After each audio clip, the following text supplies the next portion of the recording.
ഈശോ മിശിഹായ്ക്ക് സ്തുതിയായിരിക്കട്ടെ. കർത്താവിന് നന്ദി പറയുവിൻ, അവിടുത്തെ വിളിച്ചപേക്ഷിക്കുവിൻ, ജനപദങ്ങളുടെ ഇടയിൽ അവിടുത്തെ നാമം പ്രഘോഷിക്കുവിൻ. ദിനവൃത്താന്തം 16:8. പ്രാർത്ഥന നന്ദി പ്രകാശനമായി തീരണം. നാമും ദൈവവുമായുള്ള സംഭാഷണമാണ് പ്രാർത്ഥന എന്ന് സാധാരണ നാം പറയാറുണ്ട്.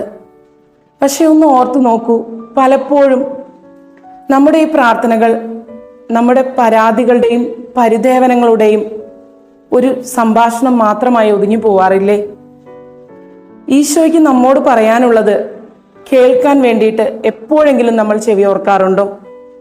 നമ്മുടെ പ്രാർത്ഥനകൾ നമ്മുടെ പരിഭവങ്ങളും പരാതികളും മാത്രമാക്കി ഒരു വലിയ നിവേദനമായി അവിടുത്തെ മുമ്പിൽ സമർപ്പിച്ചിട്ട് നാം നമ്മുടെ പഴയ ജീവിതത്തിലേക്ക് മടങ്ങി പോവുകയല്ലേ പലപ്പോഴും? നമുക്ക് നാളിതുവരെ ലഭിച്ച എല്ലാ നന്മകൾക്കും നന്ദിയുള്ളവരായിരുന്നുകൊണ്ട് അവിടുത്തെ പ്രത്യുത്തരത്തിന് കാതോർക്കുന്നവരായി നന്ദി പ്രകാശിപ്പിക്കുന്നവരായി തീരാം. നമ്മുടെ മക്കൾ നമ്മളെ കണ്ട് വളരേണ്ടിയിരിക്കുന്നു. ഏതൊരിടത്ത് നമ്മളായിരിക്കുന്നുവോ അവിടെ നമുക്ക് ചുറ്റുമുള്ളവരെ കൂടി ഈശോയുടെ രക്ഷാകര ദൗത്യത്തിലേക്ക് ആകൃഷ്ടരാക്കാൻ നമുക്ക് സാധിക്കണം. നമ്മുടെ കുഞ്ഞുങ്ങളും സ്കൂളിലും അവരിടപെടുന്നവരിലും അവരുടെ ഈ നന്ദി പ്രകാശനത്താലെ അവർ ജ്വലിച്ചുയരണം. അതെ, സങ്കീർത്തകൻ 30:12 ഉദ്ഘോഷിക്കുന്നത് പോലെ നമുക്കും ഏറ്റുചൊല്ലാം. ഞാൻ മൗനം പാലിക്കാതെ കർത്താവിന് നന്ദി പറയും. ഞാൻ അവിടുത്തെ പാടി പുകഴ്ത്തും. ഞാൻ എന്നെന്നും അവിടുത്തെ പാടി പുകഴ്ത്തും. അതെ, സങ്കീർത്തകനെ പോലെ എന്നും അവിടുത്തെ പാടി പുകഴ്ത്തുന്നവരായി തീരണം.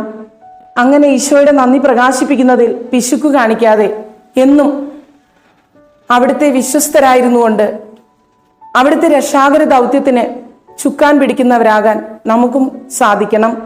ജൂലൈ 26 നാം ഈശോയുടെ ഗ്രാൻഡ് പാരൻസിന്റെ തിരുനാൾ ആഘോഷിക്കുകയുണ്ടായി. ഇന്ന് നമ്മൾ സഹനപുത്രിയായ വിശുദ്ധ അൽഫോൻസാമയുടെ തിരുനാൾ ആഘോഷിക്കുന്നു.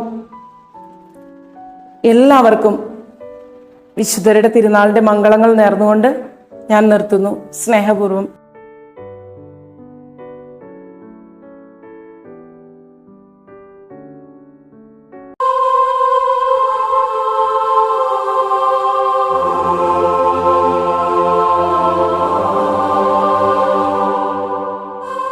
എൻ്റെ പ്രിയ കൂട്ടുകാരെ, ഇന്നത്തെ വചനം എൻ്റെ കാൽ വഴുതുന്നു എന്ന് ഞാൻ വിചാരിച്ചപ്പോഴേക്കും കർത്താവെ അങ്ങയുടെ കാരുണ്യം എന്നെ താങ്ങി നിർത്തുന്നു.